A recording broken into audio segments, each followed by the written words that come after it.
Hello, viewers and friends. Welcome to Pocket Storytelling. I have my opinions and you have yours. Let's build a better life together. China Evergrande Group has been quite active recently. On February 19th, a 1.3 billion yuan equity stake in Evergrande Real Estate Group was frozen, and the company involved was Evergrande Real Estate Group Wuhan Co., Ltd. In addition, after the financial fraud scandal broke out at Evergrande Group, the liquidator is preparing to sue its audit agency, PricewaterhouseCoopers. Under Hong Kong law, liquidators can usually bring proceedings within 6 years of the alleged misconduct.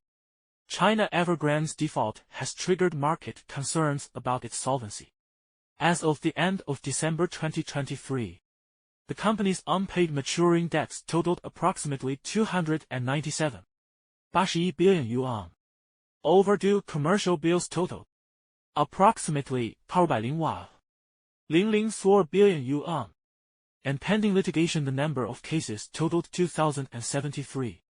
And the total subject amount amounted to approximately 502.596 billion yuan. Separately, Evergrande Properties' share price rose 5.88% Wuan in recent trading.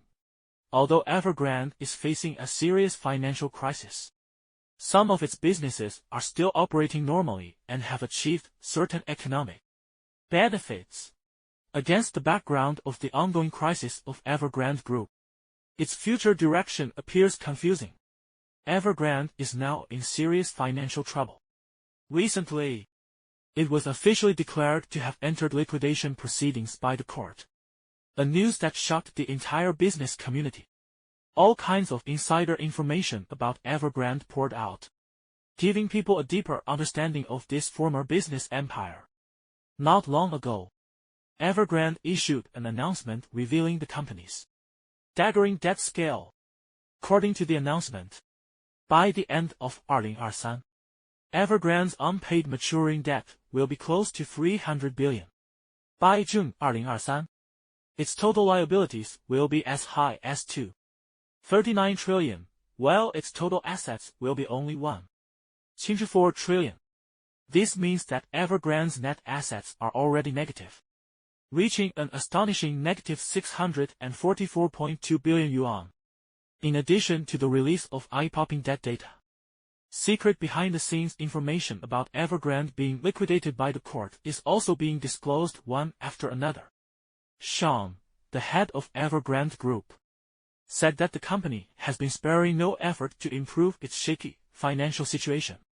However, he reluctantly expressed regret for the final result of being liquidated by the court. However, the authoritative agency responsible for the liquidation gave completely different information. The agency pointed out in clear terms that the fundamental reason why it was resolutely ordered to be liquidated by the court was that in the past long year and a half, Evergrande has been unable to propose any practical debt restructuring plan. In addition, some creditors said they hoped to reach a coordinated plan from beginning to end. But unfortunately, Evergrande has always lacked sincerity and cooperation, making liquidation the final and only outcome. Creditors dragged down by Evergrande when news of Evergrande's liquidation came out. The most anxious group was undoubtedly those who had close financial ties with Evergrande. Among them, two groups have been particularly severely affected. The first category is naturally those consumers who purchased Evergrande real estate. According to Evergrande's financial report, as much as 720 billion of its huge debt comes from prepayments from home buyers. This means that a large number of home buyers are still waiting for delivery. Now that Evergrande is facing liquidation, who will be responsible for these undelivered properties and how to ensure that the rights and interests of home buyers are not harmed have become urgent issues. Of course, the government has a firm stance on protecting people's housing rights. Therefore, even if Evergrande is liquidated, the rights and interests of home buyers will be a priority. The second group affected is the suppliers upstream and downstream of Evergrande's industrial chain. They have close business dealings with Evergrande. And many suppliers are in trouble due to Evergrande's debt problems. Last year, when Evergrande proposed a debt restructuring plan, it warned that if liquidation occurred, creditor recovery rate would be as low as 3.4% for suppliers. This means they could face huge financial losses. Due to Evergrande's, some suppliers have already fallen into operating difficulties and may even go bankrupt before Evergrande.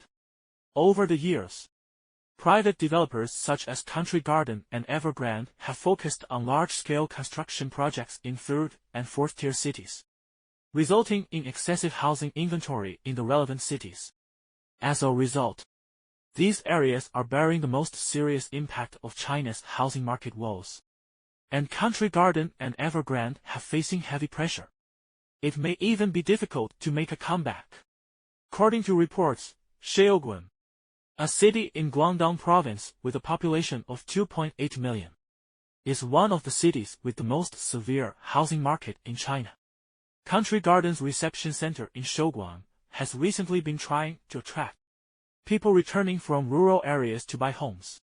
The sales staff enthusiastically introduced promotional offers, such as a discount of 15,000 yuan (NT 656,000) for signing on-site, which would reduce the house price to 850,000 yuan (NT 3.712 million). But there were very few customers. Shaoguan is about 200 kilometers north of Guangzhou, the provincial capital, and takes 1 hour by high-speed rail. Compared with the highly developed coastal cities of Guangzhou and Shenzhen, Shaoguan does not have any eye-catching industries. However, developers such as Country Garden, China Evergrande and Poly Development are building dozens of skyscrapers near the Shaoguan high-speed railway station. As of the end of 2023, Shanghai eHouse Real Estate Research Institute surveyed 100 cities in China and found that Shaoguan had the longest time to sell excess housing, up to 131 months, which is equivalent to more than 10 years to sell all the housing stock. Some residents said they built too many houses and no one bought them. Third- and fourth-tier cities like Shaoguan are full of houses that no one buys. The survey shows that the average time to sell off inventory in 100 cities in China is 22 months, while the generally considered appropriate time is 12 to 14 months. The time to sell off inventory in third- and fourth-tier cities is longer, about 30 months. For first-tier cities such as Beijing, Shanghai, and Shenzhen, it is 17 months. This gap has put large private real estate companies that are actively building houses in third- and fourth-tier cities into sales difficulties. CRIC Research Center reports that in terms of housing sales in 2022, China's largest developer is Country Garden. However, its sales will be halved in 2023, and the ranking will drop to 6th place. Evergrande, which ranked first a few years ago, fell to 24th last year. Country Garden said its failure to fully realize the risks of over-investing in small cities was one of the reasons for its decline in rankings. 2024 is a turning point. Either it will go down or it will go up. If the real estate problem is not handled well this year and the decline continues, it will be very dangerous. Because the bottom line of real estate in our country is not a housing issue, but a finance-related issue. This is different from the automobile industry, the chip industry, and people's livelihood industries including the catering industry, tourism, etc.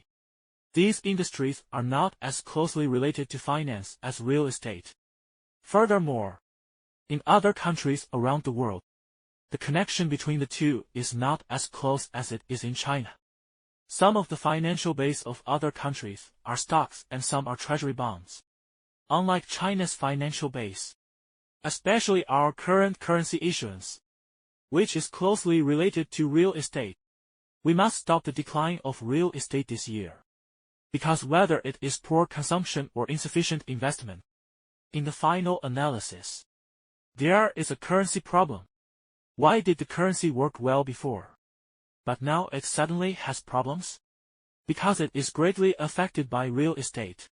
As long as real estate declines, the entire financial system will be impacted, and when the financial system is impacted, even people who are not involved in real estate will be affected, because the entire currency and national debt will shrink.